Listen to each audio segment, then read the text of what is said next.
witch is dead. The wicked witch, ding dong, the wicked witch is dead. Wake up, you sleepy heads, rub your eyes, get out of bed. Ding dong, the wicked witch is dead. Hey. Welcome to the Punks for Progress Weekly What the Fuck Report. I'm Punker Mike.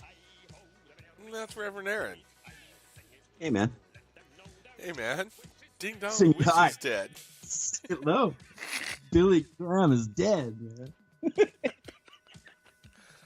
Wow. Is it sad that we take such delight in this? Oh, hell no, man.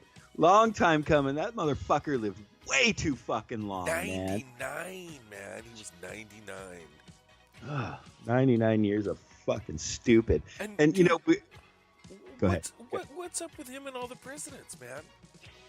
They were just like, Nixon called him like the spiritual advisor to the White House or some shit. I'm like, are you fucking kidding me? And Clinton and the whole, I'm like, wow, dude.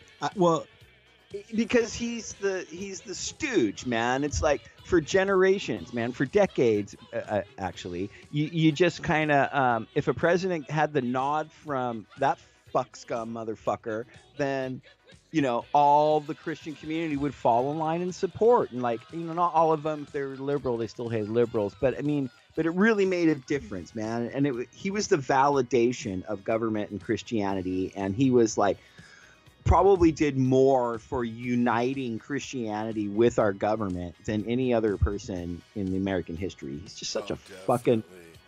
Let me tell and you we were going to play Celebrate. Let me tell you what I heard about this dude today, brother. Did you know that he started his ministry? He was the last of the, what do they call them, the tent revival ministers or something, right? Right. He actually started his ministry in Minnesota, which is kind of weird, right? Because I guess that's where he started his shit from. And then it was later that his son moved the company, the business, the family business, to North Carolina, which was, you know, a little bit more, what do they say, friendly? Yeah. Friendly? Anyway. Radical right-wing stupid is another way to put it. God. Anyway. Well, celebrate, ding dong. Oh shit. Okay, so check it out. On we have a few topics we're going to discuss on the show. Let's see. Obviously, we're going to be talking about Parkland, and we're going to be talking about the Mueller investigation, and we're going to be talking about this pipe dream people call impeachment. And we're also going to be talking about Proud Boys and a few other things, and we're also introducing a brand new segment that we're going to do on every weekly What the Fuck Report that we're really super stoked about. It is the SoCal Shannon Scene Report. So that's this show also. So that's way towards the end of the show. So make sure you stick around and check that out. She's going to keep us up to speed on organizing and demonstrations and proper fucking punk rock shows and just all kinds of shit going on in Southern California. And so she checks in with us at the end of the show as well. So why don't we play this here video? We got a PSA and a cool little cartoon from Topic from their series The Nib. We're going to show you that, and we'll be right back. Cool. Let's play it.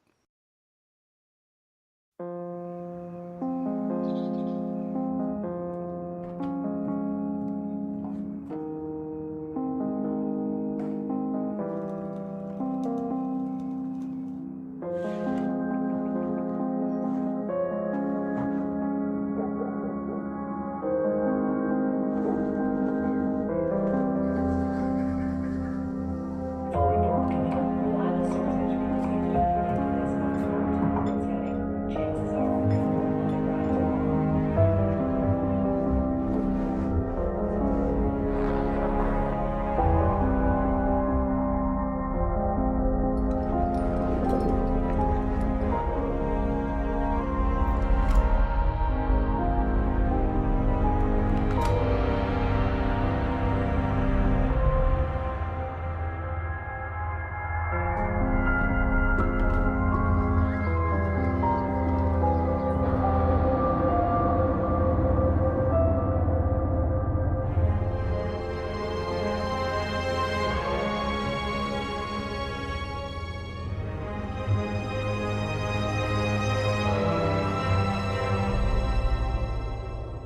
Hi, thanks for coming in. Have a seat. Thanks for having me. So, this paid protester position, which is a real thing, is for someone with experience. It says here you studied slogan chanting at Dartmouth? And my master's in window smashing at Cornell. Okay, great. I see you're with George Soros now. Our salary and benefits package is very competitive with the industry standard for puppet masters who all happen to be Jewish for some reason.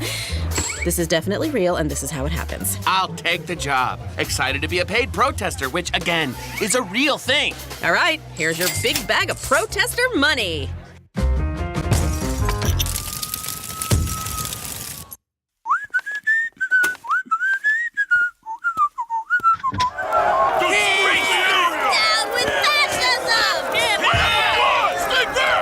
Morning. You're late. Shoot, sorry, boss. Traffic was hell. Just be on time tomorrow. And goddammit, get a hoodie.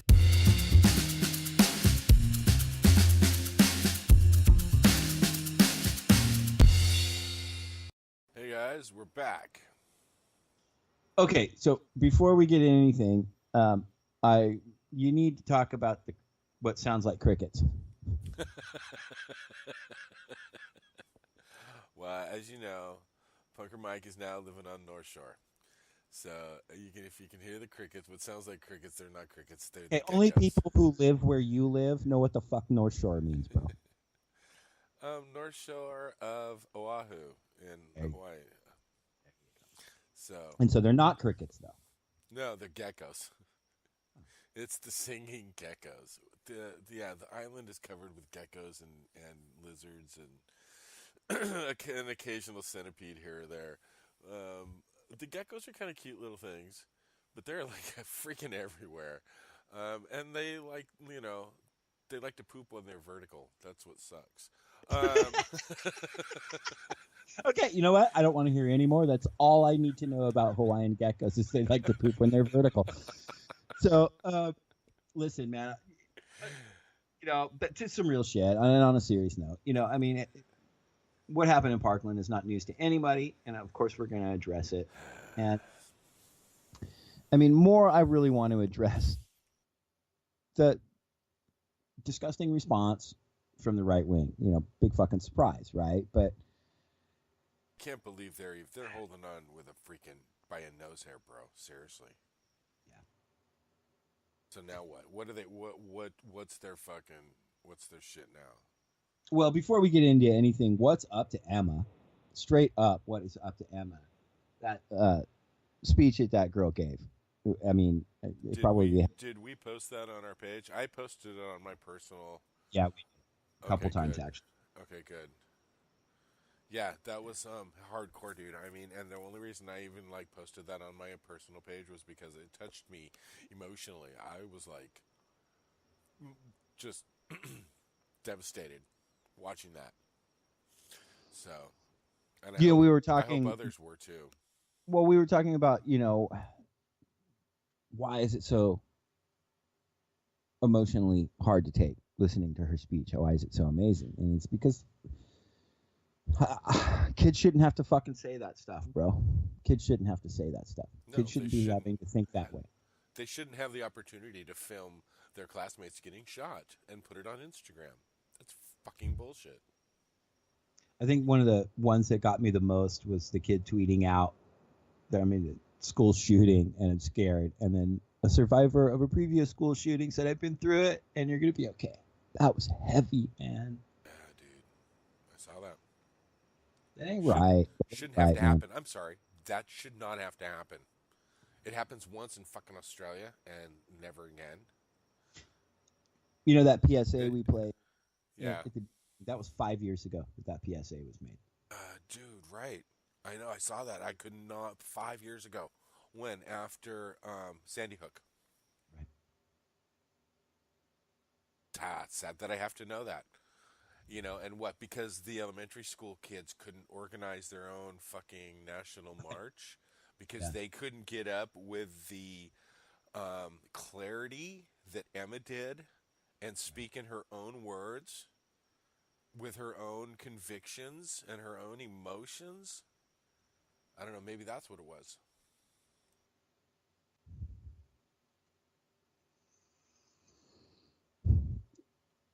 I fucking hate having to do shows like this, man. This is not our first one. And we've only been doing this a couple of years. I know. I don't like getting in to gun discussions. I don't like telling other people what they can and can't do with their fucking lives, man. And I'm not going to get behind taking people's gun away, except for those AR-15s, man. I'm into it. You can call me a hypocritical anarchist if you want, but I'm also a fucking father, man. And okay, so let me get this straight.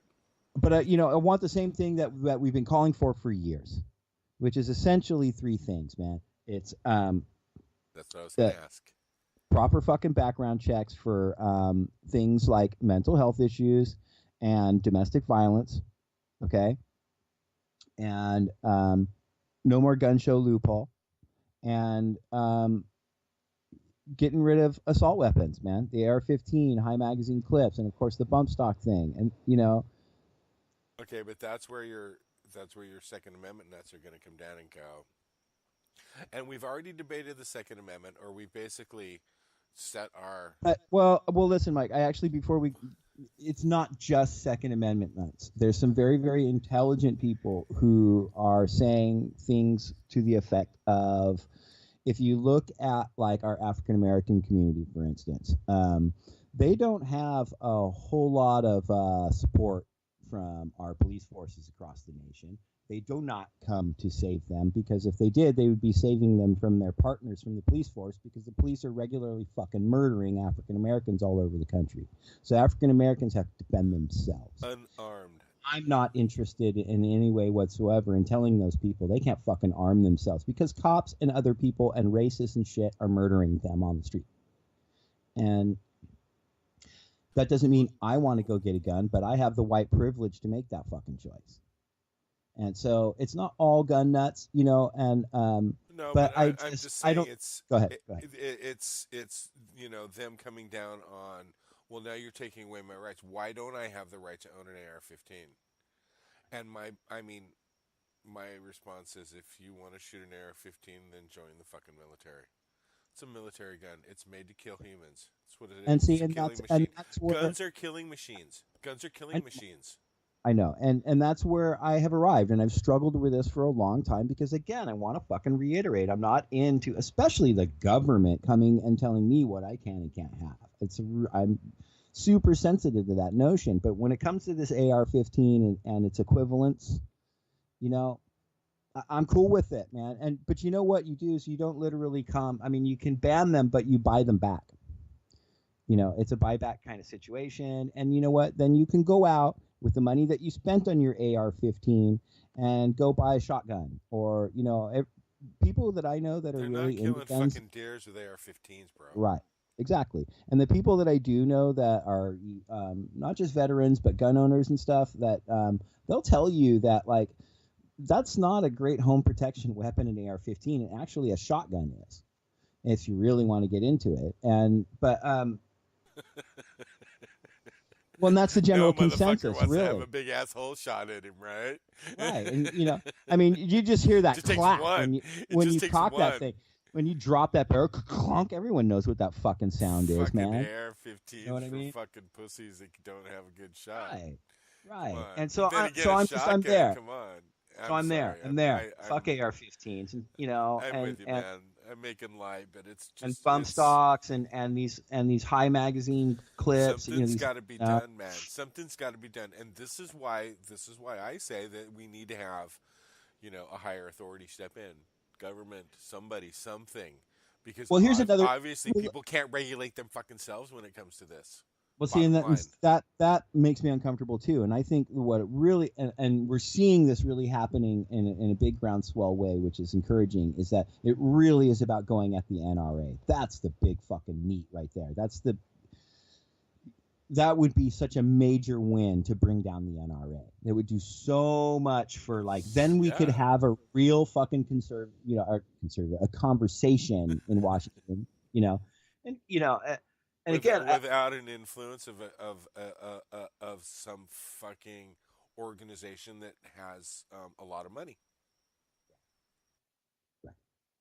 and just a shit ton of power, and that do things. We posted today that a member of the NRA sent out a form letter to all these different politicians saying, hey, it's time for you to send in where you stand on guns right now. This is in response to Parkland, is that we want to know where you are on the Second Amendment. And if you don't respond with a letter within this like super short period of time, we're going to give you not a negative rating, but a sort of non-committal. We're going to lower your NRA rating, and it's going to affect your votes. So they're holding politicians hostage, and they have the power to do it. And that's, you know what that is? That's a fucking terrorist move, man. Listen, we are at the beck and call of the weapons manufacturers. These people want to make fucking weapons of mass death and mass market them to fucking 18-year-old children. And if you don't fucking get on board, we're going to see to it that you don't be in office anymore. That's a threat backed by the largest mechanism of fucking death in human history, which is the weapons industry. We're going to take him down. So it's the NRA that has to go and fucking take him down. Fucking, and the the NRA did start out as a sort of an affinity group for people who wanted to practice proper gun safety and be knowledgeable on their gun ownership. The things that we talk about, like sensible gun owners and education and stuff, that's what the NRA started out as providing. But now, completely 140 million%. They are the lobbying arm of the weapons industry, of gun manufacturers. That's it. That's exactly what they are. It's dude, I'm telling you, whenever there's an organization that's so popular and makes so much money, you need to take a look at that. Any organization, I don't care what it is, any company, whatever, churches. Anyway, moving on. Well, I'm just saying, man. They're just, you know what though? Their power can be taken down. It's happened before, and we can do it. It's just going to take a ton of us, and I'm hoping that this is the catalyst for change.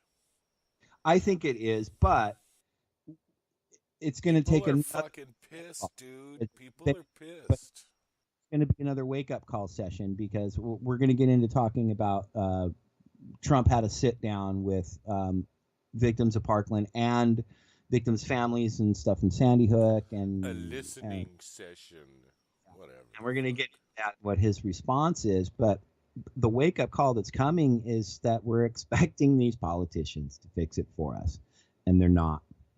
They're not, man.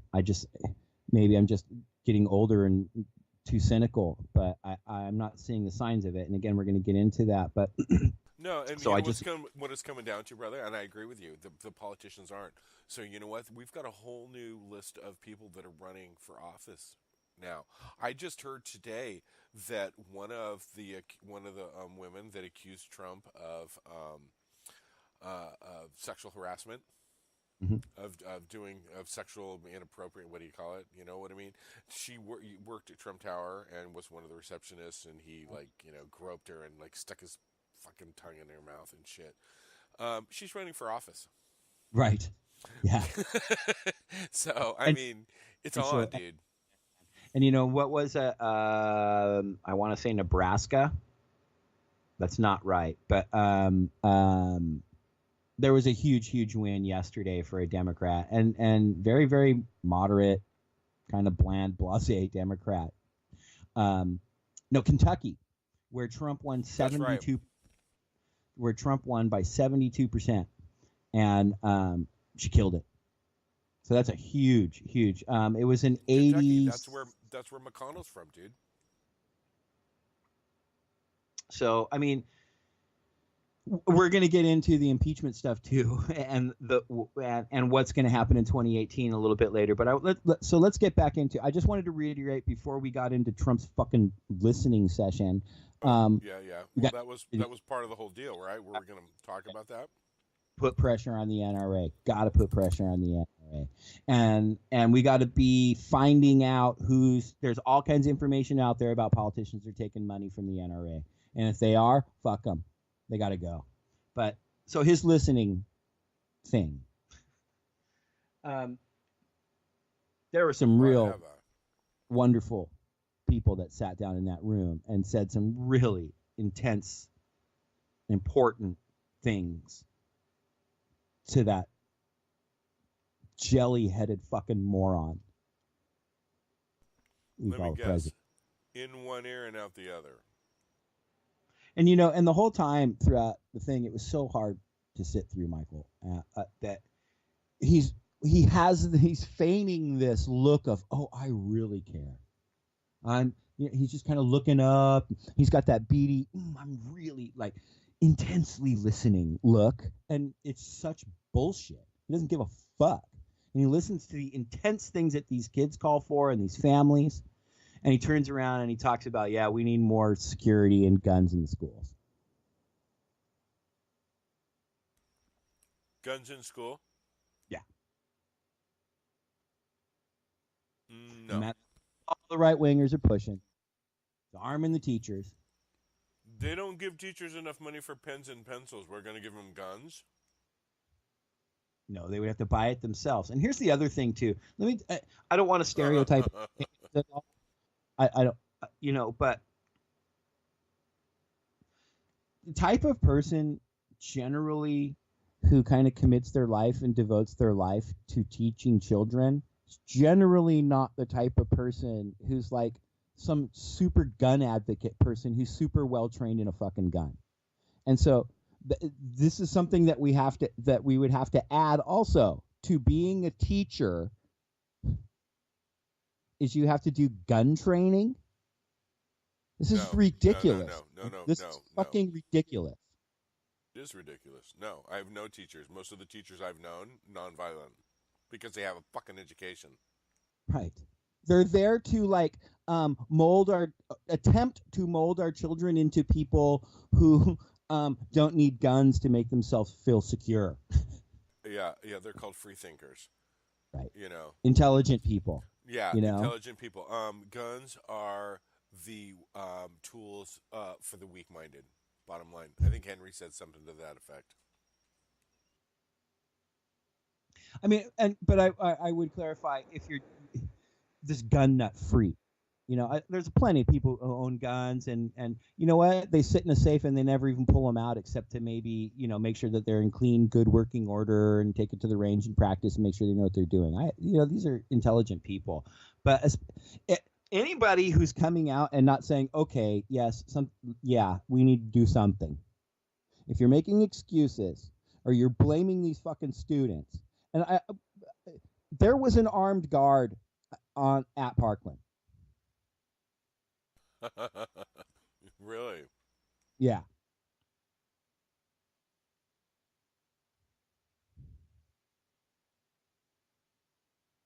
Wow. So that's not enough guns, right? I guess, apparently. So, we need a full-on battalion. No, because of riot cops. A good guy with a gun beats a bad guy with a gun. My kids are in college now, but I'll tell you what, man. I had issues with putting my kids in public school as it was, and I wasn't even all that concerned about mass shootings at schools at the time, because it's been a long time. But if I knew that I was taking them to a place where every single teacher had to do gun training, my kids just wouldn't go to that fucking school, man. I'm not going to take my children and drop them off for 8 hours a day at a place where everyone who works there has to have a gun and be trained in a gun in order to exist there. I got news for you. I'm not sending my kid to a school where there's a gun. Fuck no. We have places. I don't care who owns it. I'm sending my kid to a school where there's a gun. They're called prisons. Also, you want to have everyone right? People. They're called prisons. Lock a kid in there with a bunch of fucking armed guards for 8 hours. And maybe they'll learn some prisons. No, I'm sorry. No, I'm not sending my kid to a school where there's a gun. There's other ways, and Trump ain't going to do it. He said something this morning about banning bump stocks. He might actually do that. But bump stock wasn't used in Parkland. It's great. No, it's great. That was the one they Get rid used of bump in stocks. Vegas. That was the one they used in Vegas, yeah. Right. Get rid of bump stocks. It's great. Get rid of assault weapons. Fucking Republican Jesus banned assault weapons, bro. Come on. Do you know Pat Robertson came out in favor of it today? Banning assault weapons? Yeah, can you believe that shit? What? Pat Robertson, dude. I don't believe you. Ladies and gentlemen, I am a gun owner. I have hunted. I have shot skeet. I've gotten awards when I was in the Marine Corps for shooting. I've got no opposition whatsoever to shooting. But for heaven's sakes, I don't think that the general population needs to have automatic weapons. It just doesn't have to have Russian-built or Chinese-built machine guns. It just doesn't. I mean, it's one thing to defend yourself with a pistol or a shotgun to hunt with, something else to have, and I think we can ban those things without too much trouble. And they have what they call bump stock that was, you hit it, and it would go automatic. And I mean, we can stop that. And then there has to be some medical background check. If somebody is seeing a psychiatrist, is on medication, he or she needs to be prohibited from being turned loose to the general population. It's just got to be, you know, it's sensible.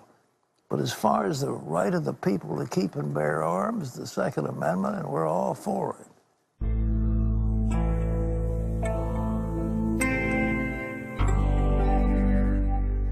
Oh my God, that guy.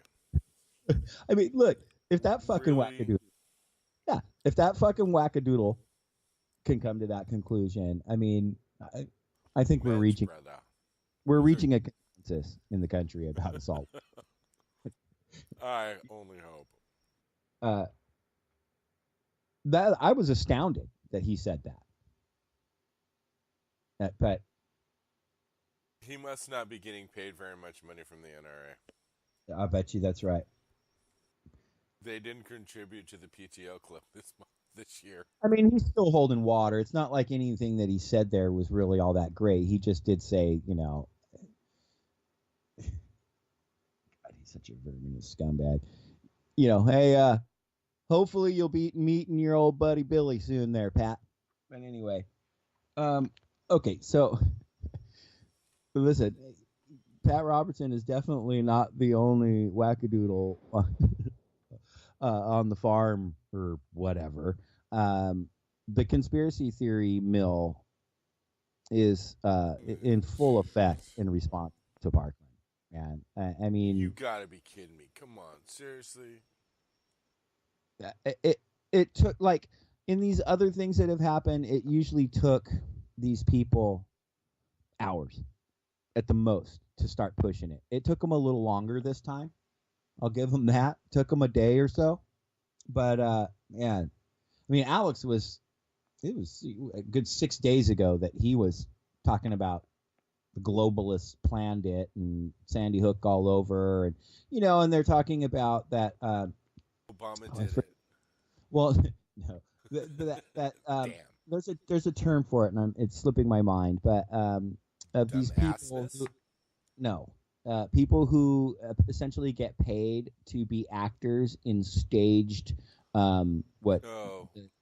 false flag events or whatever. And so there's already pictures of some of these students rolling around, attaching them to, like, people who look like them at some other thing. So it's like, so yes, there is a very small faction in the right wing that's saying, you know, that the whole thing was staged, okay, and it didn't even happen, okay. But the meat, the general, thrust of the right wing conspiracy theory is that it happened, but it was either planned by George Soros and the globalists, or George Soros and the globalists are sort of exploiting this thing that actually happened. So let's play this video from Alex Jones and the disgusting things he has to say about it, and then we'll come back. All right. To be specifically clear, last week, more than 10 times on air, we're going to find it and dig it up, I said a new Oklahoma City attack on a church,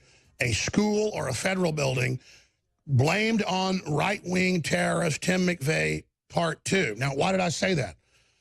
You had Congressman Schiff, you had senators, you had globalist operatives going on MSNBC, CNN, saying there's going to be massacres if you release the memo. You're going to cause right-wingers to kill us. And then just like Oklahoma City, they had Elohim City, outside Oklahoma City, set up and run, commanded, not infiltrated, by the Southern Poverty Law Center. And the informants and everything went public and said, look, we knew this was coming, and we're told to stand down by the ATF and by the criminal elements of the FBI. And then they bombed the building to blame the libertarian liberty movement that was taking the country back. And Bill Clinton said on Air Force One the next year in 1996 that he owed his reelection to the Oklahoma City bombing. So their whole globalist system's falling apart. The left's been caught running Antifa that's cop killing. They've been caught in their own documents that came out a month ago. George Soros' son funding movements, trying to get national riots going when Obama was in 2015 to be able to trigger civil war. And there's the articles we have on Infowars.com. Adam Schiff implies that Oklahoma City-style bombing could happen because of FISA memo. So you can see exactly what they're saying. And then someone that fits not the profile of a nihilist like we were thinking, but someone who is completely mentally ill, autistic, totally suggestible, will do whatever he's told, on psychotropic drugs, who doesn't have parents, it's in the news, magically is there, and all the eyewitnesses are saying multiple shooters. We are getting Matt Bracken on, but I may go to rebroadcast for a while, just so, because I got a bunch of clips we haven't played yet, so it's not really rebroadcast, so I can get on a computer terminal, and it's no big deal, and find these clips, because it's not clips of us saying they're going to stage more attacks on Congress like they already did, and more hashtag hunt Republicans. We know they're doing that. We've got those clips. We're talking about the clips you all heard, and I all heard over and over again, probably 500 times the last 6 months. But we're talking 10 times last week. I remember, I said it 10 times on Friday when Bracken was on. Or was it even Monday? I can't even keep track of this. We have to show people that, because that's how they then get the understanding that the church shooting in Texas, all of it, we know the FBI was told. We know they knew specifics. They knew that they were warned for years that this guy was highly suggestible. And now we've got witnesses of the multiple shooters. This is incredible. And this is how the globalists want to beat the country.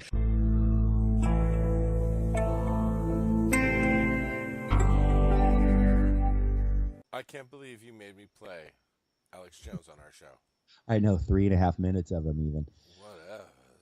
What but it's important people understand that's where this kind of stuff starts. You know what I mean? And it's insane. Thinking people look at that and just go, what the holy fucking hell? Right. And I would be stunned. It's stunning that people believe that. But the thing is, They do. And a lot of them, in the millions. It's insane. And so. And they buy his shit too? Oh, yeah. His freaking boner pills or whatever the hell male vitality bullshit that's got his vitamins and minerals. Yeah, that have Oh my God. mercury in them and shit. Seriously. Oh, that's good. Yeah, they did studies on the stuff that he makes, and they're fucking toxic. And it's not conspiracy theories, and it's not. No one came in and gave these kids money to pretend to be devastated emotionally by this experience. These kids, so many of these kids, Michael, they're gonna suffer from PTSD. That's not something. It's going to be years and years of their lives, man. I can't believe anybody would be motivated to counter that. That just is vile and disgusting. It is These kids witnessed the murder of their classmates, and you're claiming that they got paid to do it. You're claiming that it was all made up for some other vile reason. Are you kidding me? It's a vile reason you have to come up with this. I'm so over it,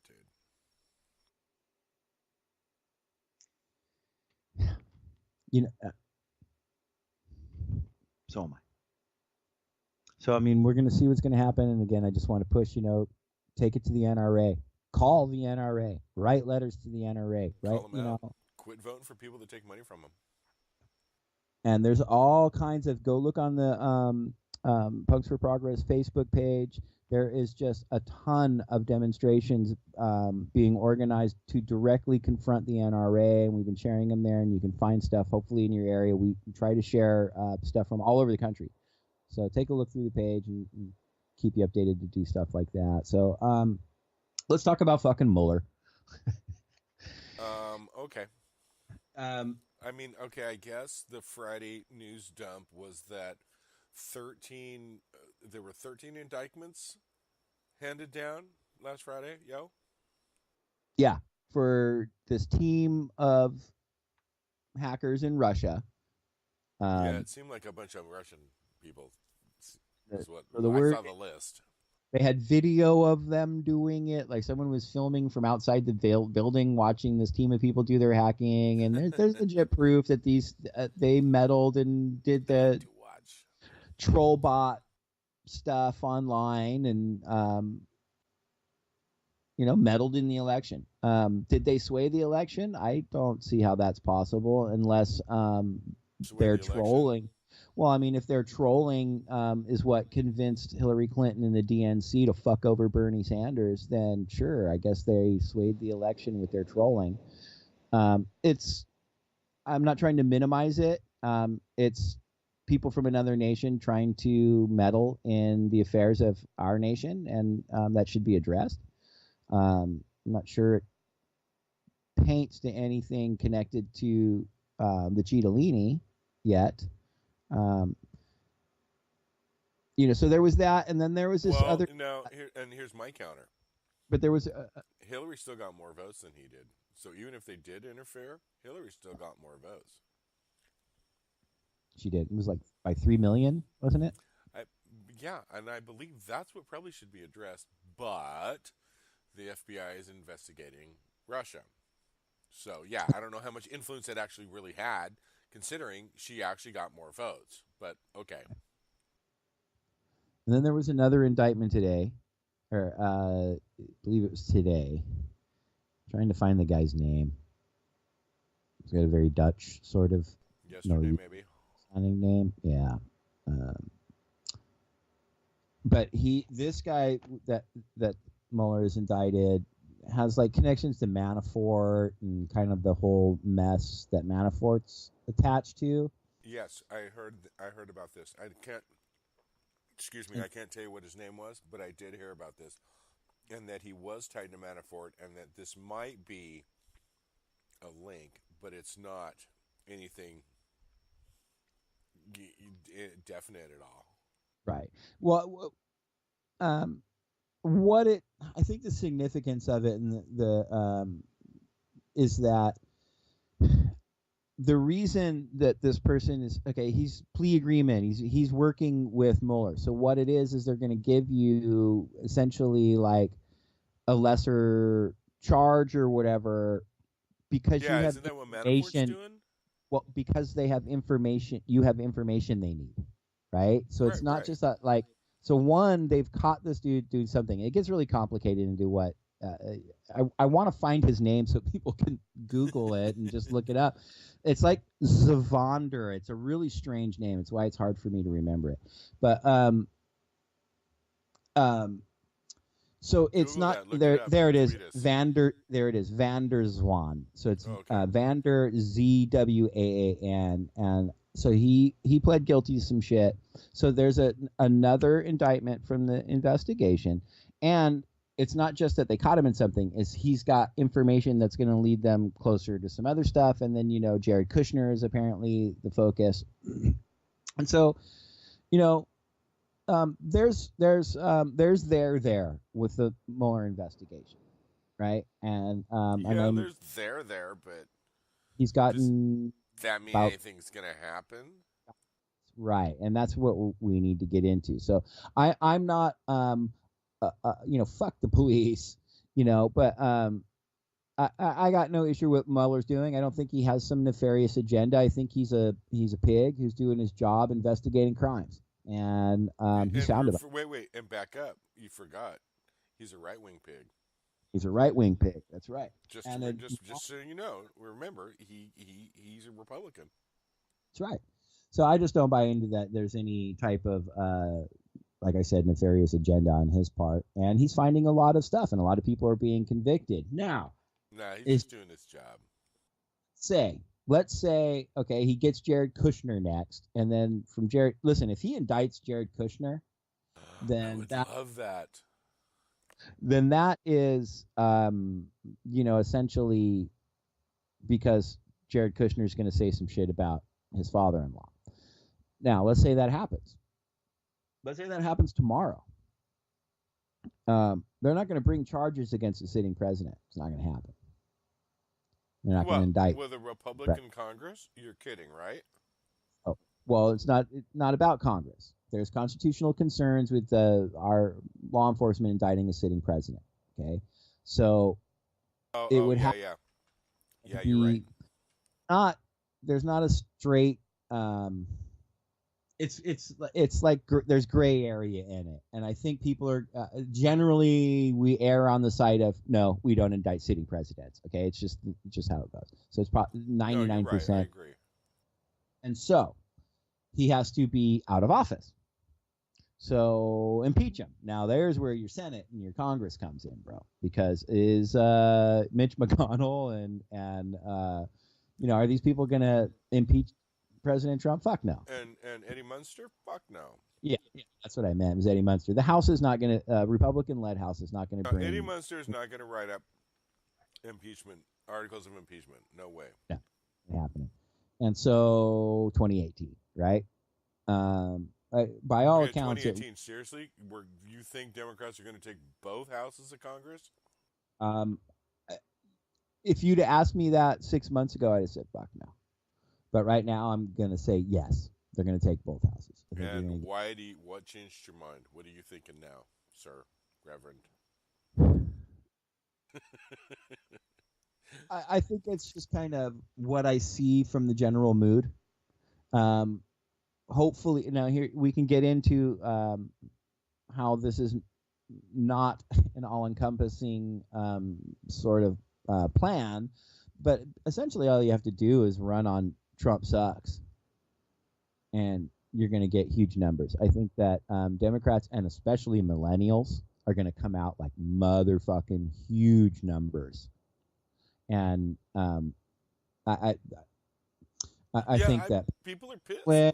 And Charlottesville and just everything, just day after day, his tweeting, people are just done. And the fact that there was this, every single, what happened with Roy Moore. It just shows that there's probably going to be a huge turnout from people voting for Democrats, right? Now, the hope is that the Democrats that are running aren't just a bunch of, corporate Democrats? Yeah, corporate jizz-swilling, sellouts. Yeah. And, but that was kind of getting off the mark a little bit. So look, let's say that take it for granted that they do take both the House and the Senate, the Democrats in huge numbers. Okay, and that'd be great. Okay, cool deal. So now, even with gerrymandering, I'm skeptical, but go ahead. Now we're waiting for them to bring impeachment hearings. So let's say they do it. Let's say Nancy Pelosi and Chuck Schumer. Let's say that they actually bring impeachment proceedings. Give me a fucking break. But let's say they do Would it be Pelosi, or would they throw Kamala Harris up there? Yeah, I mean, that is kind of taking it for granted. I guess everything I hear and everything I've ever heard in terms of a House taken by the Democrats is Pelosi's speaker again. That's who but who knows? Because if it's a huge, like these Justice Democrats and like these kind of people, no big PAC money and all that stuff, if they come in, they may not vote to make Nancy Pelosi the leader. Right now, she's the leader. So we'll see. There's some gray area though, and maybe they could. So let's see, because she's Democratic leadership. Her and Schumer are like top Democratic leadership. Right. So, but let's say that she, doesn't become speaker, and So let's say for best case scenario, we get whoever becomes speaker and whoever's the majority of this now Democratic led majority, they bring the impeachment proceedings. Now, do you remember how long it took to impeach Clinton? It was a good solid year, wasn't it? Oh, definitely, yeah. So that now we're at 2019. We're closing in on 2020. Oh my God! So the fucking orange Cittadini is still in office. Right. Yeah. So it's 2020. And I think that's what the Democratic establishment say. Look, by the time we wrap this thing up, we're going to be voting this fucker out anyway. I don't know if they'll come out and actually say that. But, unless he crosses a fucking major line, dude. I mean, he's already. I can think of 2 or 3 times now that he's obstructed justice. But I mean, unless he pulls it off like big time, blatant, like in your face, fuck you. And here's and Eddie Munster doesn't have a choice. I mean, I'm with you. I'm thinking 2020. Yeah. Well, here's the I just had. Good fucking luck. So check it out. Let's say that they do impeach him because, look, Pence will pardon him. So if you really, really, really want Trump going to prison, provided that we can prove that he committed a crime, you have to vote him out. Because if you remove him from office, Pence comes in and Pence will do what Ford did to Nixon, and he'll pardon him.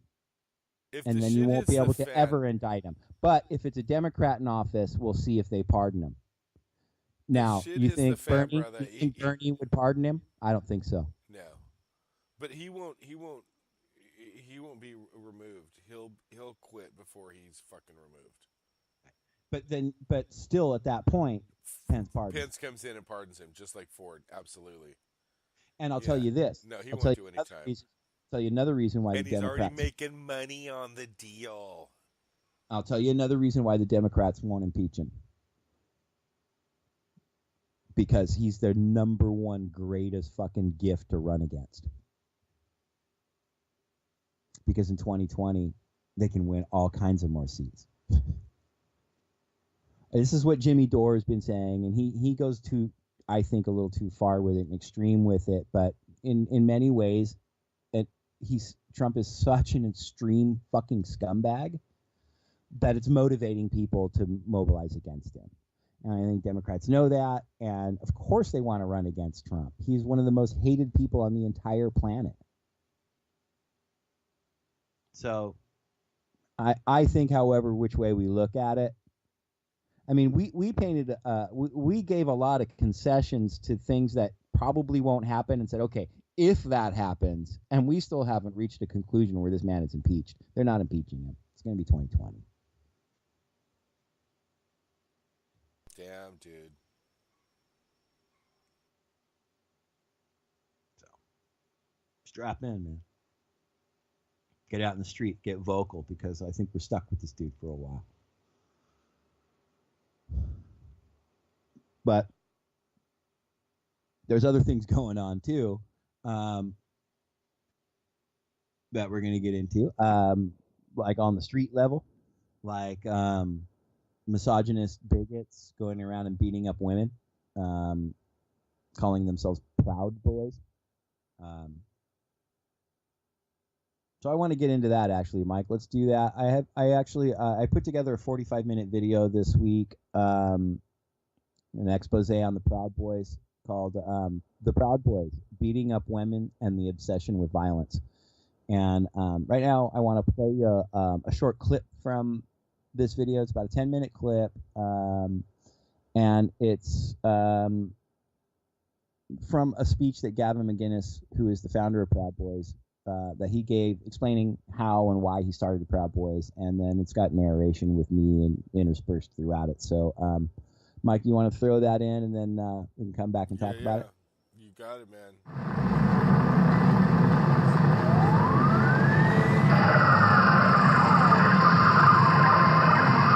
Okay, guys, so we're going to take a look at Gavin McInnes, who is the founder of the Proud Boys. He was also one of the co-founders of Vice. He was apparently sort of pushed out early because he's a disgusting bigot, and he's bitter because he didn't make anywhere near the amount of millions and millions and millions that his partners did. But what we're going to see in this video is him basically describing why he started the Proud Boys, what they're all about, and what their goals and intentions are. And what you're going to see is it's foul, and it's all 100% rooted in violence. In 1840, when Alexis de Tocqueville came here, he said, "America is a nation of clubs." He was coming from a nation of homos called France. But outside of that weak province, the West was a nation of clubs. The Knights of Columbus, the Know-Nothings, the Shriners. We always had these clubs, and Gloria Steinem decreed them sexist in the 80s, and that was the end of clubs. Okay, so aside from the blatant, gross, homophobic statement and wide swath stereotyping of the entire nation of France, when he talks about men's clubs, what he's really talking about are what we call fraternal orders. For one, they most assuredly still exist. The Freemasons are still around. I'm a clamper. Clampers are still around, and there's thousands of us all over the West Coast. He talks about the Know-Nothing Party. Okay, so the Know-Nothings, that's what they were. The Know-Nothing Party. They were not a men's club or fraternal organization. They were a political party infested with racists who were singularly devoted to keeping down African-American people and pushing wild pro-isolationist concepts.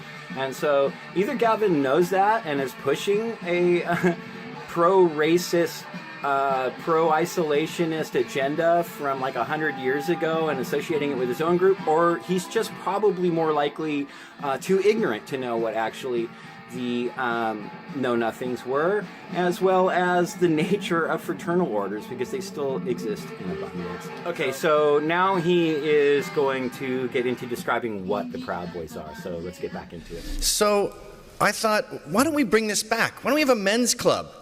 No parameters, just dudes. You have to be born male, by the way. And believe it or not, that has actually come up. I've had bull dykes come and go, "Can I be part of this?" Sorry, no. Why not? We're never going to use this. And I go, yeah, just go to the Proud Boys girls and you'll be the most masculine one there as opposed to the most feminine man that we have in our club. Anyway, I gave away the name. But I started a men's club called the Proud Boys, and we have one caveat, and that is you have to be a Western chauvinist. Now, liberals are lazy, so they hear the word chauvinist and they assume male chauvinist, and that's why I use that word, because they're too lazy to look it up, and it just means a nationalist, a patriot. Okay, so I'm not a liberal, and I'm also not lazy. So I did look up chauvinist, Gavin, and it actually really does a fantastic fucking job of describing exactly what the Proud Boys are. Let's take a look at it, pal.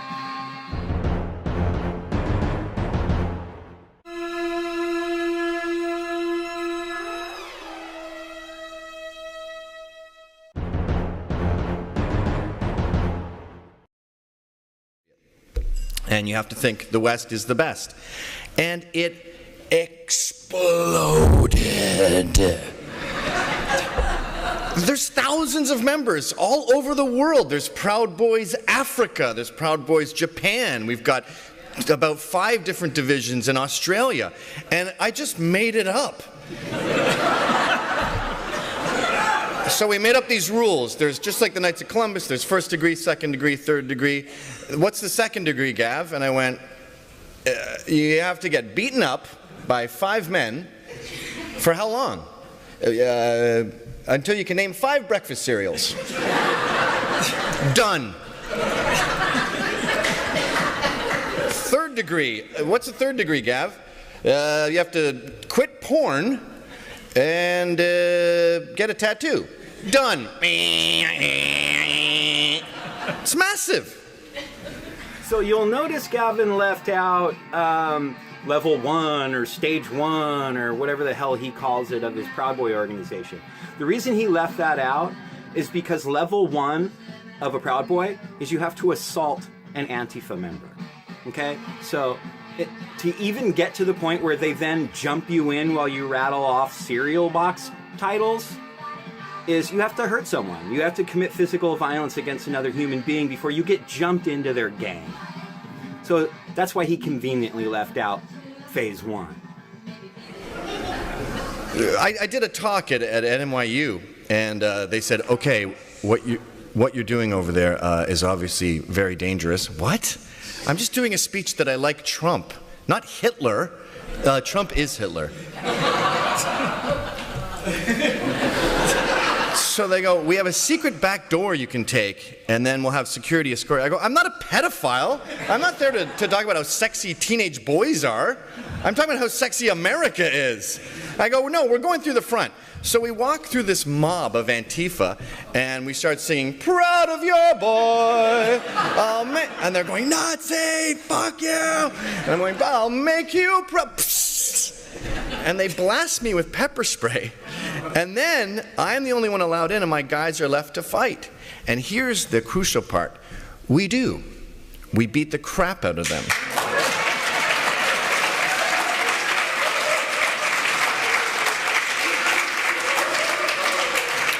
And I couldn't see. I had been whisked in, but I talked to 2 of our guys who were arrested, and I go, how was that? Are you okay? And they go, it was really, really fun. They said, violence doesn't feel good. Justified violence feels great. And fighting solves everything. So we said, you know what? We're not going to pick fights, but if they pick fights with us, we're going to finish them. Justified violence feels great, and fighting solves everything. That's fucking fantastic, Gavin. Tells me literally everything I need to know about you and your group. Your lust for violence. I'm sorry, man. Justified or not, beating on another human should and does not ever feel good unless you are a fucking sociopath. Okay? So that's what you are, Gavin, and that's what your whole gaggle of fucking shitheads are sociopaths. Now, you talk about getting pepper sprayed. I hear that shit from you guys all the time. Okay? You get pepper sprayed by one Antifa member, and then your entire group sees that as license to go en masse and just start randomly beating the crap out of anyone in a black mask. And I have video proof at the end of this here video to show it. So let's get back to a little more of Gavin's nonsense, and then we'll get to the proof of what his group is really all about. And so we go to Deplorable, and they had published a hit list of people they're going to kill, basically. They don't want to hurt us. They don't want to silence us. They want us dead. So I notice I'm on this list, and I see them talking on their phone saying, yeah, they're coming down now. And I think, we're in a climate where it's just such a given that the right is evil and the right are all Nazis. They can just sit there and talk on their phones about how they're going to get us. Yeah, here he is, he's walking. So I grab that guy's phone, I throw it away, I just lick his face. And I shove him. And he's like, did you just lick me? And then I start marching into and they're throwing feces. They're like monkeys. They're throwing feces at us and bottles of urine. And we have tuxedos on. It's a ball. So we're like, you're disgusting, sir. And then this kid walks in front of me with an anarchist flag, and I shove him out of the way, and he goes, do you want to go? And I go, yes, actually, I would. And I smash him in the face. And I cut my knuckles on his teeth because he was so shocked that someone was punching back. So the face I punched was going, boom. And off to the ball we go. I don't know if you heard what I just heard, but what I heard was him describing him literally committing 2 unprovoked assaults on 2 different people. Okay? One person comes up and he takes his phone from him and throws it. So he just took at least a $300 to $600 device and chucked it and ruined it, and then assaulted the dude. And then another guy comes up who happens to have a flag. So now Gavin assaults this dude and punches him. Okay? So that's unprovoked assault, dude. There you go. But instead of being thwarted by all this conflict, we find it kind of inspiring. It's kind of fun. These people are so soft after being placated for all of Obama's term that they're easy prey. When we fought these guys, these Antifa kids in New York, who are all just professors' sons, who are Marxists because Daddy told them to, I mean, it feels sexist to beat them up because when you punch them, it feels like a girl. Okay, so that's the last I'm going to subject you to from Gavin McInnes. But notice by his own admission, he believes that the people that he and his cronies assault and beat on are weak people. So this man takes delight in beating on people that he genuinely believes to be far weaker than himself. Wow, dude, that guy's a fucking asshole. I mean, beyond asshole, though, right? I mean, like willful, knowledgeable asshole. Whoa. He has to know that. He knows what he's doing. Yeah. I mean, go ahead. well, I'm just saying. I mean, it's obviously he knows who he's speaking to. He's speaking to a crowd of people who want validation for what they're thinking and for what they're feeling, and he's giving it to them. And he's validating, and he's letting them. He's giving them the okay to go out and be violent. I'm pissed off, and I want to go fucking hit somebody. So okay, I can now. He said I could because we're and it's okay, and the fact that you feel good about it, and it's okay to feel good about it too. You should feel vindicated and justified. Yeah, you know. No, you saved America from. I got news for you. That feeling you get after you hit somebody, that's not feeling like a man. No, it's so foul. Look, Mike, I've been beat up a hell of a lot more than I've ever won a fight in my life, and even when I've won a fight, ditto. It's horrible. I just. Yeah, you were there. We know what. Good. You feel good because you won the fight, sure. But like, it wasn't a pleasant fucking experience, and But it is for some people, and that's not okay. He talks about we're going to continue being normal. It isn't normal. That isn't normal. That's a very, very minuscule fraction of human society that thinks it's normal to lust for violence and the want to fight other people. Okay, I've got a question. All right, so is that animalistic? Is that the animalistic part of the human that he's engaging, that he's bringing forth, that he's, you know what I'm saying? Is that the animalistic part that civilized people resist and push down? No, listen, it's a fantastic question, Mike, and this is I have an answer. Is that okay? Look. The way our brain works is when we ingest information and stimuli from the outside world, the first thing to react in our brain is our amygdala, right? The fight or flight instinct. So very instantly we think, okay, right, whatever had happened, ice cream man driving down the road, or a bunch of Proud Boy alt-right Nazis with sticks trying to smash their way into a synagogue, whatever the hell it was. Hello, Charlottesville. But our amygdala reacts first. But then we have our prefrontal cortex that gives us the opportunity to sort of process that fight or flight, black or white decision, because life is more nuanced than that, right? And so, but these people, they want to live on that instinctive sort of, I'm either going to run or I'm going to hit you. And running is not an option because, they're chauvinists and they're pro-male, and that would be pussy and faggish and female and whatever other ridiculous justification they have for it or motivation for it. But anyway, did I just go off on a weird tangent that didn't answer your question, or? No. Actually, you absolutely did. It's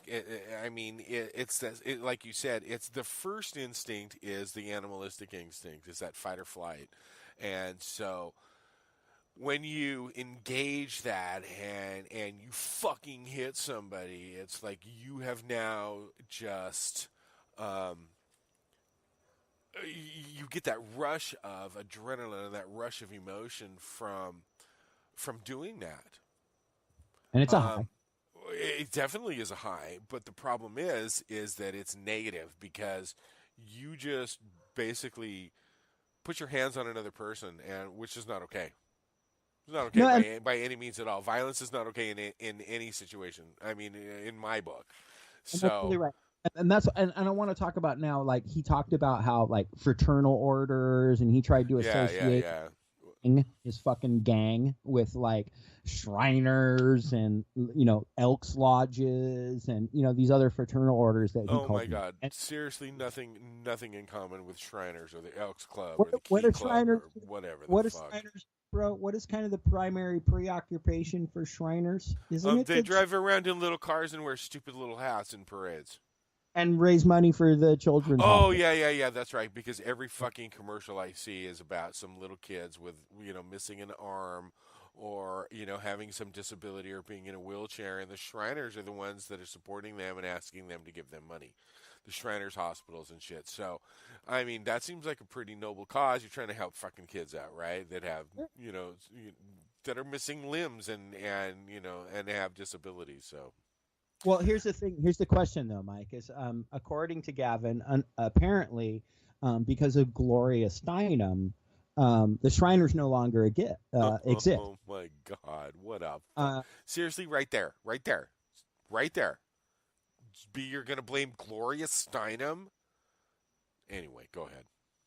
No, I mean the Shriners still exist, and much like the Proud Boys, the things that you just described that the Shriners do, so much like the Shriners, the Proud Boys also have altruistic endeavors that they engage in, like, beating up women, right? And, because actually if you, I should probably clarify, we haven't yet, but what I just showed you is, like I said earlier, it's just a small portion of a much larger video that actually shows two different occasions of Proud Boys with Tiny Two Toes from Patriot Prayer in tow, just beating the crap out of women. I mean, I talked about it in the video, but like, I mean, is that what you're offering the world there, Gavin? Yeah, apparently it's okay to beat where's up your women. donation to children's charities, or where's your donation? Because that's what fraternal orders have historically done. Now, look, you can get into all kinds of conspiratorial shit about Rosicrucians and Freemasons and all this stuff and whatever, and that's a whole another discussion. And if you're terrified of Freemasons, I would suggest anybody watch my interview with oh my God, I just forgot his name, with Doc Phineas. I was gonna say, wasn't it Doc Phineas, bro? Yeah, with Doc Phineas from Pawn Stars, who is an archaeologist and well-educated steampunk guy who is also a very high-level Freemason, and we had a really great talk for like an hour. But I mean, I guess we can pretty much wrap this up. I really want people to please take a look at video that this last thing was an excerpt from. It's called "The Proud Boys Beating Up Women and the Obsession with Violence," and I really want people to sort of download it and repost it and share it because, yeah, the word needs to get out a little bit on them. And I guess we've talked enough about that shithead. apparently we have other things to move on to that are really fucking cool. Oh, Like, yeah, huh? yeah, like a new scene report. What the fuck are you talking about? Okay, so before I explain scene report, should get you up to a little up to speed on a new addition to Punks for Progress. So we mentioned her on the show before, SoCal Shannon. We made her an admin on the Facebook page, and she's pretty much ruling our Facebook page right now. I mean, she's really the driving force on it, and she's been killing it. She's super, and we brought her on because we wanted a legit old school punk rocker who comes from punk rock similar to the way that we do, that could take over covering Southern California because Mike was moving to Hawaii. And with the geckos. chirping. And so Shannon was who we brought on, and she's fucking killed it. And on our Facebook page, and we really, really want to bring her in more to the YouTube channel. So what we're going to start doing is each time we do one of these weekly What the Fuck reports, we're going to check in with Shannon, and she's going to give us a scene report on what's going down in Southern California, everything from like punk rock gigs to demonstrations to actions, poetry nights, anything going on with women's issues. And so tonight we are going to introduce our first SoCal Shannon scene report. So why don't we I get to find out what the fuck's going on in Southern California, even though now I'm living in Hawaii. Exactly, because you're a quitter. Because you're a quitter who quit on SoCal because you couldn't hack that shit, and you had to go off to paradise with the geckos. I'm stoked. So yeah, let's bring her on, man. So check it out. We're going to get into our first of a regular segment, the SoCal Scene Report. SoCal Shannon. Okay, guys. So we are here with SoCal Shannon. Hi, Shannon. What's up? Everything and nothing all at the same time. How are you guys? I'm good. No, what's up, Shannon? So you have some serious fucking cool information for us. So you're going to bring us 4 different reports of badass things going on in Southern California, because you take the initiative to pay attention to what's going on in Southern California. So let's get into the first one. I try. What do you got? The first one is happening this Saturday, the 24th, in Riverside at 8 o'clock. It's a Clean Dream Act. It's a one-day summit, and that is put on by the IE for a Clean Dream Act. And then we got Inland Empire, for those who don't know, because I am straight up IE originally. I am IE. That is true. Originally. But right, and so the Clean if you're Dream not from Act. here, you don't know what that means. Right.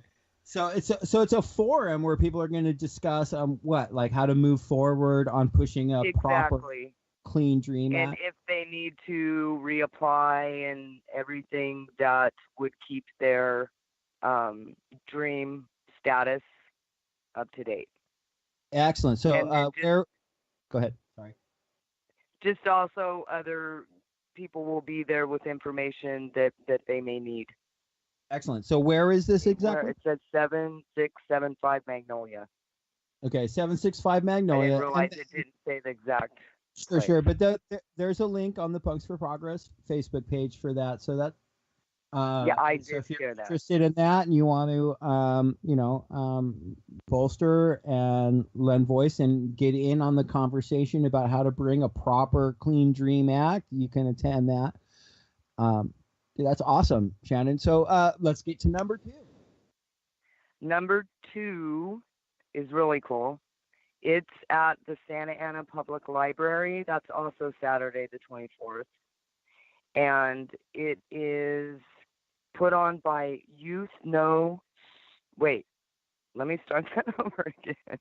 Youth Know Social Innovation Project. See, there we go. Want me to try that one more time? It totally is. Youth Know Social Innovational Project and LSTA as well as the Frida Cinema, are having a drag queen story time resource fair that starts at 12.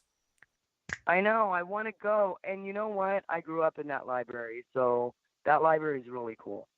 It's an awesome place to go. It's a drag queen resource forum? It's a resource fair. What it is this is local youth putting this on.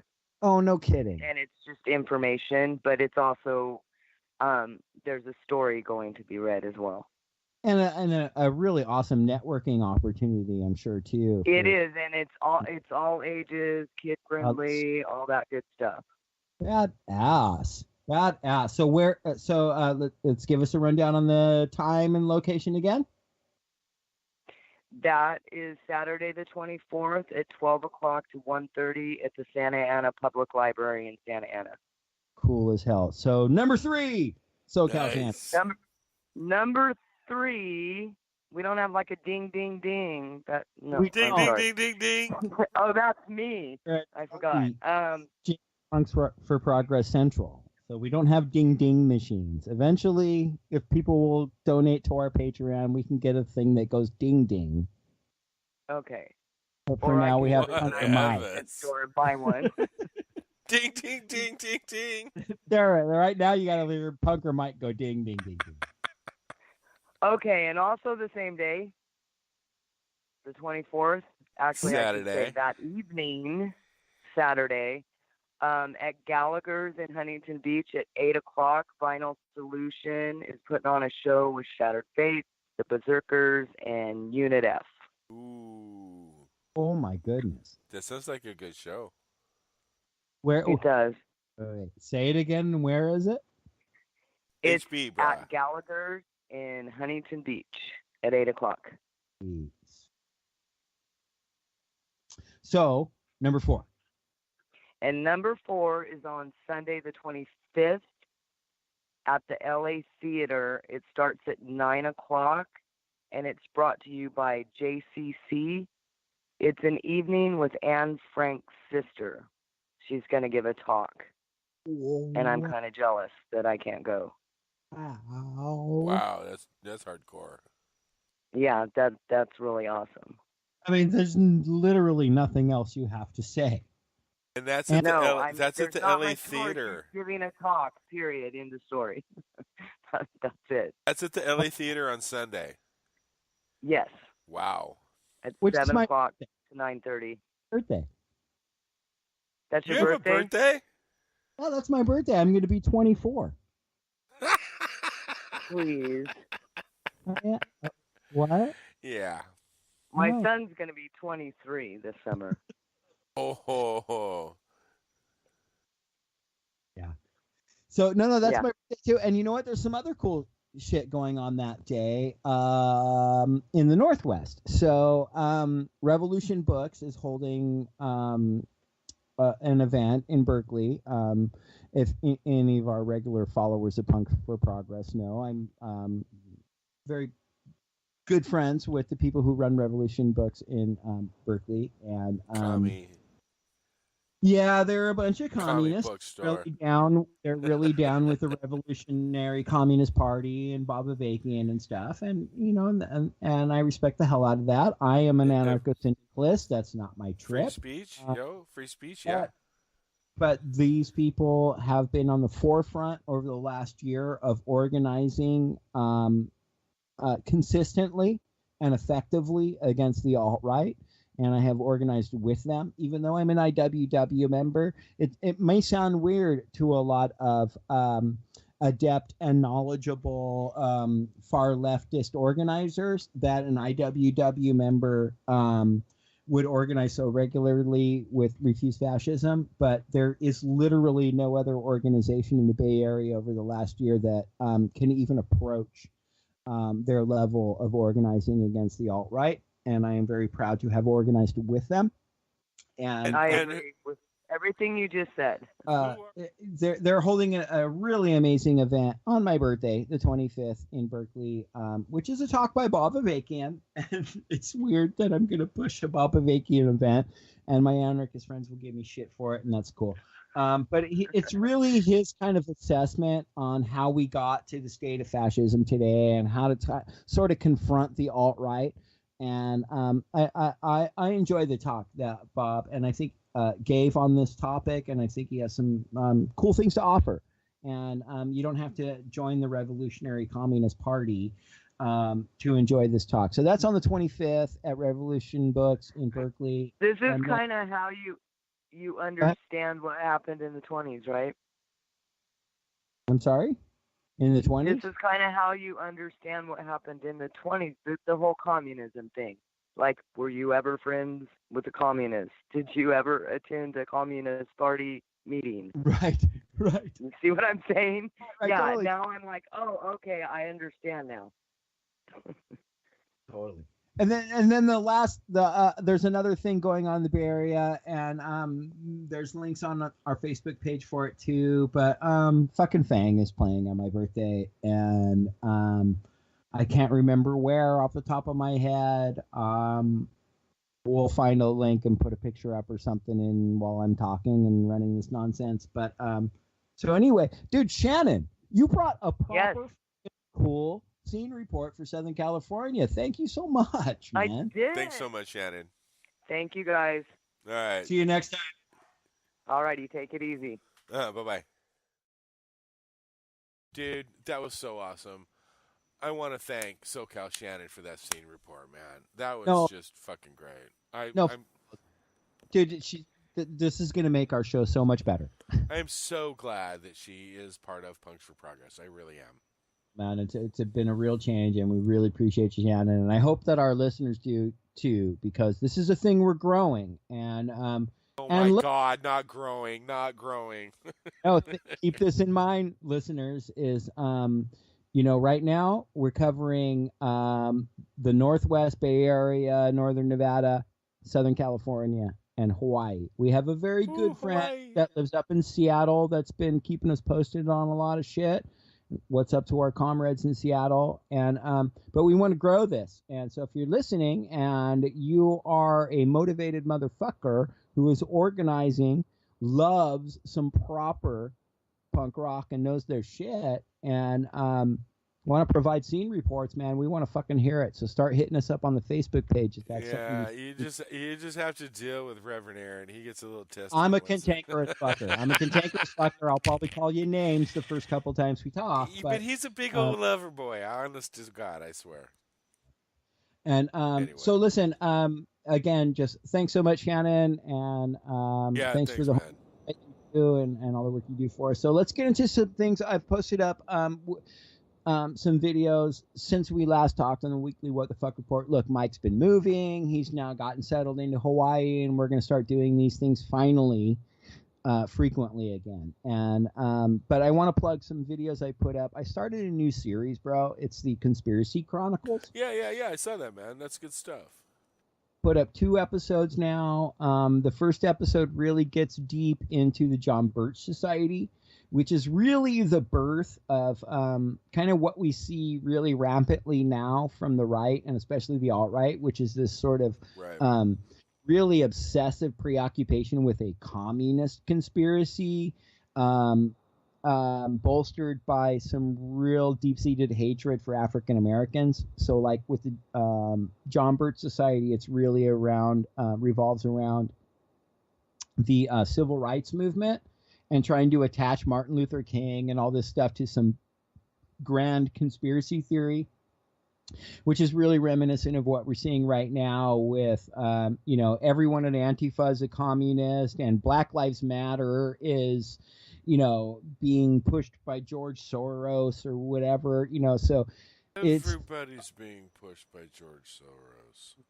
And so it's just, and I just want to, I don't know if I mentioned earlier, but I want to thank again the people from Nib that provided that cartoon that we provided earlier in the show. But you'll see. So in that episode, Conspiracy Chronicles Part 1, the John Birch Society, it really shows you the birth of so much of the narratives that we're hearing from the right today. and it's just rooted in racism and unfounded conspiracy theories about Marxism and communism, and a complete misunderstanding of Marxism and socialism and misinformation in relation to those things. And then I've done a second episode now, which is about the Bilderberg Group.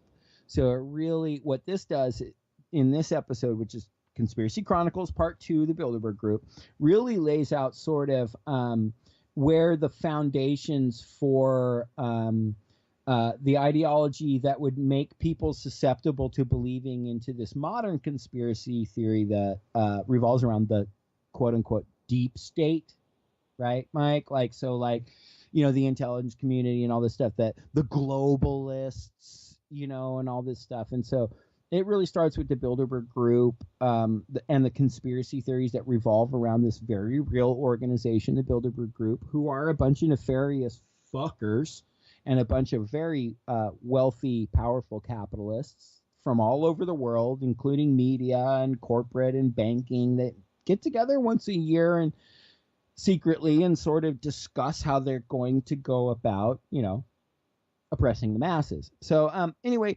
Right. and I'm going to continue this series because the general gist of the whole series is that I want people to understand that there's some truth to some conspiracy theories, and there's also just such a mass of crap and really harmful ideology within the conspiracy theory world. And because I spent 8 years researching my first manuscript, that globalist apocalypse, I'm very well, I don't want to sound arrogant, but I'm very well versed in the whole world of these conspiracy theories and the foundational histories of them and stuff. And so I want to do along, and it's all these things that people might take for granted. You know, when they hear someone like Alex Jones come out and go, they're turning the frogs gay, people go, how the hell, where the hell does this come from? Where the hell does this come from? And who are the people that will believe this? It's not that like he wins them over with the frogs are gay argument. It's that there's already this long established foundation of conspiracy theory thinking and narratives that have been around for decades that people have bought into, that now make them susceptible to things like there are crisis actors behind the shootings in Parkland, right? There's a reason why people that can buy it. So I don't want to get into it too much, but I'll flesh out. So the thing about crisis actors, which we touched on earlier in the show, it was the thing that I couldn't remember. I couldn't remember the word. It slipped my mind. So this concept, this conspiracy theory that has long been pushed by InfoWars about crisis actors are like, there's this team of people that every time there's a mass shooting or actually that there's this team of people who invent fake mass shootings, and then actors go out and take pictures and then pretend that these supposedly fake shootings happened, like Sandy Hook and, you know, Parkland. So that it's pushing this idea that actually happen, that it's actually just people. You know, it harkens back to the faked moon landing concept, that this is all done in a studio. This actually didn't happen. Here's a picture that we photoshopped from a guy who looks like one of the Parkland kids at this other event from 4 years ago. See, it's all bullshit. It's so gross and disgusting. But people who are educated and pay attention to reality, when we find out that people embrace these sorts of conspiracy theories, I think we're dumbfounded, like universally as a species. Like, how the hell could you buy into this shit? Well, no, dude, there's foundations for it. I'm sitting here dumbfounded. Exactly. I'm like, oh my God, you've got to be fucking kidding me. Right. Well, there's foundations for why they will buy into these conspiracy theories, and that's what I'm really trying to flesh out in this Conspiracy Chronicles series that I'm doing. The next one I'm doing is going to be called The Deep State. I'm really going to flesh out the NSA, the CIA, the FBI, why these people would believe that Mueller is a part of some vast conspiracy of globalists, which is hello dog whistle for vast Jewish conspiracy, which then we now getting into like the Turner Diaries and oh god. Anyway. Yeah. Check Good out job, Conspiracy Chronicles Part 1, the John Birch Society, for a look into how the foundations of racism within these modern alt-right and right-wing circles, and then look at Part 2, the Bilderberg Group, for how the foundations for why they could buy into this deep state conspiracy. But we have a lighter note. Dude, we got to fucking chill with Charlie. We got to chill with Charlie. I think he's mildly sex obsessed. I have to say that.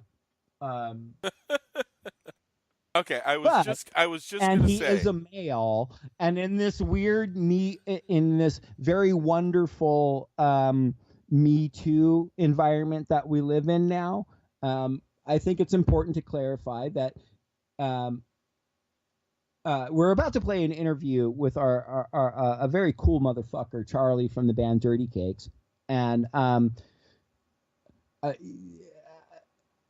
just want to clarify when you get into it that because he loves sex, he's an equal opportunity sort of consensual motherfucker, and that's the gist I got from him. And maybe I gave more caveat than I should have, but well, you know what? Why don't we let our listeners see what they think? Right, and really, I'm just coming from I want to be sensitive to people's concerns, man, and I hope Charlie. Be aware, he's a rock and roller. Okay, that's what you're getting into. He plays rock and roll. He's in a band that hates Trump. Okay, yep. There you go, rock and roll. And I hope, Charlie, you don't feel like you have done anything that I should have to apologize for, because I think you're a fucking badass. Thanks for chilling with us and doing this interview and both the videos. The first song that you're going to hear, it's not much of a video, but the song jams like a motherfucker, and then it goes into the interview, and then the live clip of them. I'm really stoked on that live footage of right? them. Yeah. It's weird. It's like a meatier, beefier Minutemen, sort of. I don't know. That's the way I would describe it. I really dig it. That's funny because I kind of got that vibe too. All right, so that's what we're going out on, yeah? Yeah, what's up, Charlie? You're a fucking badass. I'm sorry that I made apologies for you, homeboy. I hope you get it. And we love you, check man. it out.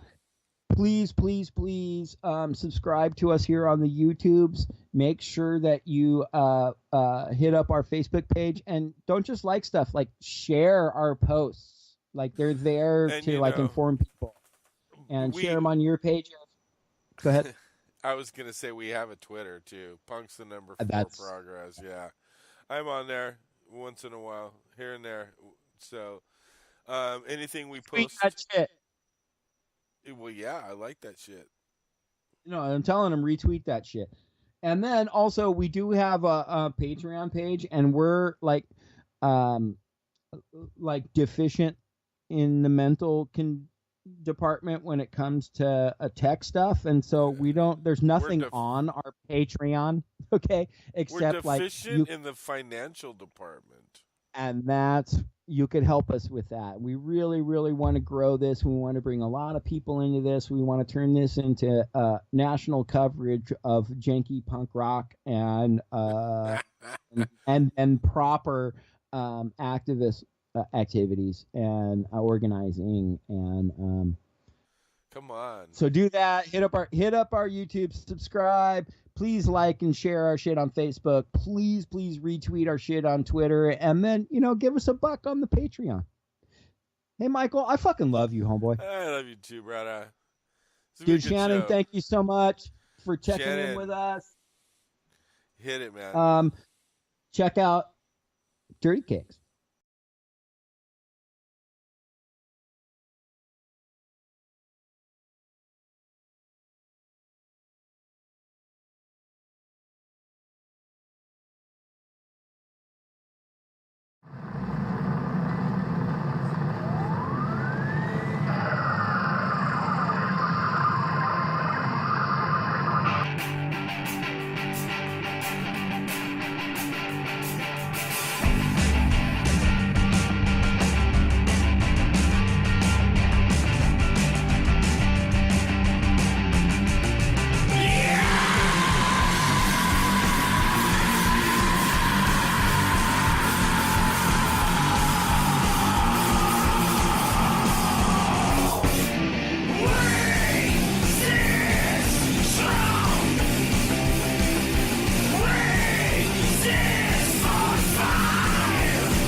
Hey, this is Punker Mike. I'm here with Reverend Aaron, and we're chit-chatting with Charlie from the Dirty Cakes Band. What's up, Charlie? I'm doing well. How about you? Fantastic. So you are actually en route to a gig as we speak. Is this right? Yes. I'm currently sitting in traffic on the famous I-10 to rock and roll capital of the world, La Puente, California. Yeah. La Puente. Where it all began. Where it all began. Yes, much like Hawthorne or Fresno. right. Yeah. Oh. Yeah. Modesto. So where are you guys playing? What's the name of the venue? We're going to a place called Bridgetown. It's a DIY alt punk rock venue. Some touring bands that are fans of ours hit us up and offered a spot for us to come out. And sometimes we like to go out and throw our weight behind some people and have some fun. This is essentially probably some old converted like laundromat that is now just a no-stage DIY punk venue. It's basically just an excuse for these teenagers to go smoke cigarettes and do drugs and fornicate, and we're going to go throw it down so it stays there. As it always has been. So, hey, listen, man, we just played the Resist Trump track. Yeah. Which I think That's is fantastic. It's fun. Oh, it's a super sing-along. It's nice and venting and angry. And so talk a little bit about the track and, I mean, it's easy to hate on the president, but, I'm always curious, like, what specifically got you to sort of take pen to paper or pick the string or whatever the hell it is and actually write a song about being pissed about the dude? Yeah, sure. So we had a couple of songs floating around with that riff idea, but last year, 1 year ago today, 1 year ago, roughly today, my birthday's in like 2 weeks. Last year, I threw a party at the Viper Room, and we did a fundraiser for some charities for like some free speech and for some lawyers for all of the folks trapped at LAX because of the immigration. Fantastic. Good for you. That was happening. Yeah. Right on, man. So we were able to get some heavies to come in, and we figured that we needed a theme song for the evening. So we mashed up a couple of the most fun riffs that we had and really just let inspiration roll. The song was written in like 3 minutes when we decided to do it, Perfect. And the end result was we had a great theme song for the night. We had some private donors that tripled our donations. So we raised a couple $1,000 to save some people stuck by security at LAX. Fantastic, Yeah, man. it's So awesome. the catalyst being this god-awful draconian Gestapo inspired fucking travel ban that Trump tried to put on already marginalized people in our country, which we participated in Punks for Progress at the airport demonstrations, that happened, simultaneously. And thankfully we didn't have to, get locked up and pay, have lawyers and go through that misery, because that is a miserable process to go through too, because, if you look at, I don't know how familiar you are with the case with the J20 defendants in Washington, D.C., but those people have been put through hell and had mass of the charges dropped, but they're not, you have to pay your own travel fees, your own room and board to go and be there and be available for the court, aside from the actual attorney's fees themselves. It's just, it could ruin you, getting a case absolutely. We worked with some attorneys here. Some friends of mine do a lot of pro bono work. But even if the attorney fees are waived, like, we raised several grand, that probably helped like 2 or 3 people file court fees to get out. Like, that was nothing. And everybody donated their time. So, like, there's no get rich quick thing off of some Ivy League grads. Like, it was all going to the state of California and the federal government. Well, I for one, commend you for those efforts. We need more and more of that. That's exactly how, we combat this misery that's being forced on us. So that's really badass. And dude, I already dug the song right off the bat. We've played it on our show before, and, just mining the web for, anti-Trump music that rocks. And so we've played it before and just dug it. So that's awesome. But let's talk about this. So the track is a lot of your other music is not exactly like that track. So I mean, there's similarities. I hear hints of it in some of your other songs. But let's talk maybe just a little bit about where you guys are coming from. I mean, I don't want to do the influences question, man, but just give us an idea. I got you, man. Where Dirty Cakes. I got you. Yeah. Well, to be completely square, like about a year and a half ago, just decided we had all the songs that were written in the set were recorded, so it's time to retool and really put the guys in the room to write some stuff that meant something. And by that point, we had gone from writing songs in the studio and writing things in front of crowds, and it went a lot more from stuff that we thought sounded good to stuff that was gonna be catchy enough for girls to like, heavy enough for boys to dig. And if the girls can dance to it and the boys can sit there and go for it, then the venue's going to sell booze, people are going to get laid, and they're going to come back another time, and you've done your due diligence as a public servant in rock and roll, which is essentially lubricating drugs, sex, and the next generation being created. Excellent. So, very cool. What do you guys got in the works? You have a new single coming out. Let's talk about that first, and then we'll get into some other things you guys got going on. Sure. Yeah. As far as new stuff in the works, we have last year recorded an entire album. We recorded the bare bones of the next record, but instead of releasing it all at once, I don't know about you guys, but I grew up at a time where there would be an album, there'd be one or two good songs on it. The term for those would be like the unit shifter of the record, and then 9 songs of crap that you never really listened to, and nobody really cared about. Before Led Zeppelin, every full-length album was a collection of the singles that were good from the year before. Right. So we figured, instead of annoying people and being like, hey, did you like the record? Yeah, but track 5 is really great. Nobody ever makes it to track 5. Nobody. So we're going to release 1 or 2 every 6 to 8 weeks when we have time to produce them properly, get a video for every song, promote every single piece as a standalone item. Sure. And then, we'll record some other things. And when everything gets out, when everything gets the attention it deserves, when we've rooted out the couple mistakes that we for sure have made because we're mildly talented musicians with a decent ear, we'll then remix the stuff, what makes it through, and make a full-length album out of that. Right. And that'll be probably, for what people want to. But who buys records anymore? Very few people buy albums. Best Buy last week announced they're not even selling CDs anymore. That's right. And that's where I got my first CDs. I got the whole world's changed. Priest screaming for vengeance in the $5 bin in the impulse section at the Best Buy, and that changed my life. Well, I could say so. I definitely was a person, and Mike was too, growing up buying albums. I think I just have to defend those albums I bought because as an old punk rocker, we were pretty particular that record had to be damn fucking good from start to finish, and if it wasn't, we called it garbage, and they were posers. You know what I mean? But absolutely. But that's the heyday, bro. That's the good old days. I totally agree with you. So like, I have a band. We do sort of proto-punk glam stuff called the Convulsionaires, and where we're at right now, we put out an EP this year. It's a 5-song EP that we really love. We have mastered by Giza X, and like we love it.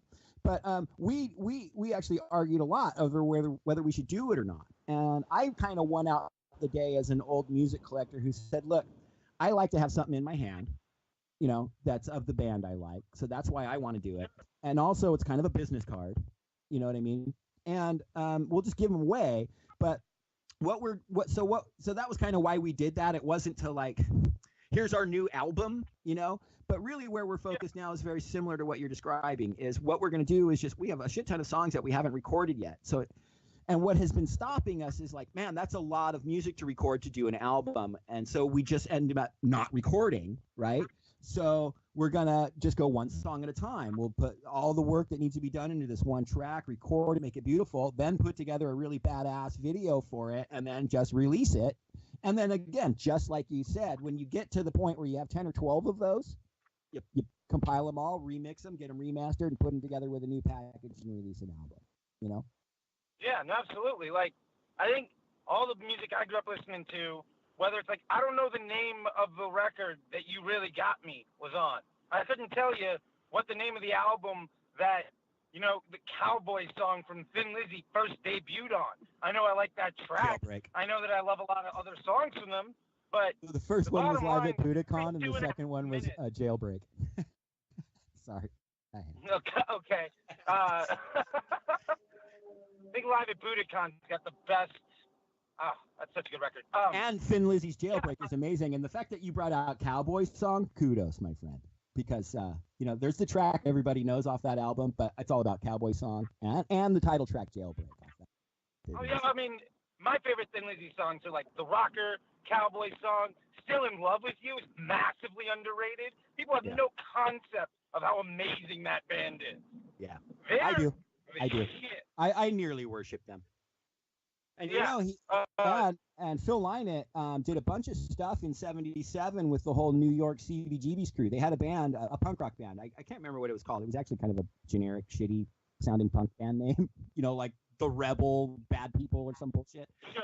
Yeah. Yeah. Phil, I could talk Phil Lynott all day. We could turn this into an hour-long conversation about Thin Lizzy easily. I mean, yeah, why not? Why not just make it all Motorhead, Phil Lynott, and Ray Davis? Because apparently it's not Davies anymore.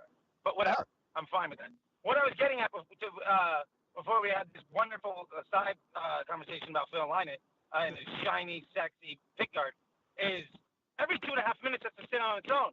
If I have to wait 45 seconds or a minute and a half to get to the good part, I'm never going to hear it.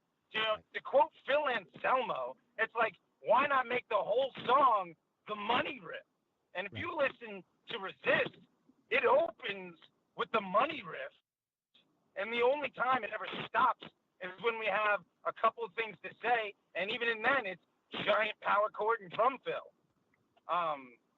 So it's like, that's really where we're trying to get to, is like, get in, get out. The new single's got 2 tracks on it. The title track is fine. The B-side's Make Love. I think Make Love runs at about 2 minutes, 47 seconds. And it's 2 verses, a solo, double chorus outro. And that's all you need. For real. Good. So Unnecessary. Yeah, no. It's like it's reminding me of a quote from Keith Morris from Circle Jerks Black Flag, and he's like, you know, I'm paraphrasing, but he's just like, we took the pop song and the riff that you like, trimmed off all the fat, out with the intro, out with the outro, drop the bridge, you know, shorten the solo as short as you can fucking get it, get in, get out, and fucking jam. You know, love it. No, absolutely. You know, one of my favorite radio stations, something I listen to obsessively, is Little Steven's Underground Garage. And its motto is, we play everything that inspired the Ramones, everything inspired by the Ramones, and the Ramones. Right. Yes. And that's actually, you know, that's right where no wonder we're getting along so well, man, because that's right where my band is. We're stuck in the mid 70s. Huge fans of MC5, huge fans of the New York Dolls. You know, of course, check out the jams, bro, and T-Rex, man, and the Sweet, and, you know, Slade. I have no concept of what a Jeepster is, but I want my girl to be one. But you are one for her love. That's all you know, man. That's what I'm saying, man. Oh, why can't I find a nice redhead to be a Jeepster for? That's my hunt. Why are they always either Faye Reagan or like Dave Mustaine? Is there no middle ground that's accessible for the rest of us? Oh, shit. So, hey, listen, man, you got a gig to get to. Well, if there's anything else that our listeners need to know, how do they get a hold of you? How do they find you? Website, YouTube, whatever. Plug all the stuff. Yeah, man, it's simple. You got the internet, you got anything, it's Dirty Cakes Band. Type in whatever you feel like. We're on all the things. We give everything away. We make our money on the back end. We're fine. We just want to do the world a favor, get some people laid, make your stony baloney times a little bit better, and hopefully make the world a little bit better place by crushing the stupid fuckers along the way. And that's why we love Dig it? Yeah. We're Dirty Cakes. We play rock and roll. Dig. Excellent, man. Let's play some rock and roll. Yeah, thanks for hanging with us. I'm down, man. Have a fucking Anytime, man. Anytime, I would love to. This has been fun. Oh, then we got to do it again. I'm in. Cheers. Stay in touch and make sure you look up Dirty Cakes Band. And you're going to play another video, Mike? Yes. We're going to play that B-side. Yeah, yeah? Yeah, live side in the studio from some nice kids trying to do a zine in the 818. It's called In the Valley 818. It's those kids. God bless them. They didn't even know what a zine was, and they were doing one. I love this punk rock spirit out there. People don't even know how punk rock they are. It's beautiful. Check it out. Thanks, Charlie. Thank you. Cheers. Have a good show.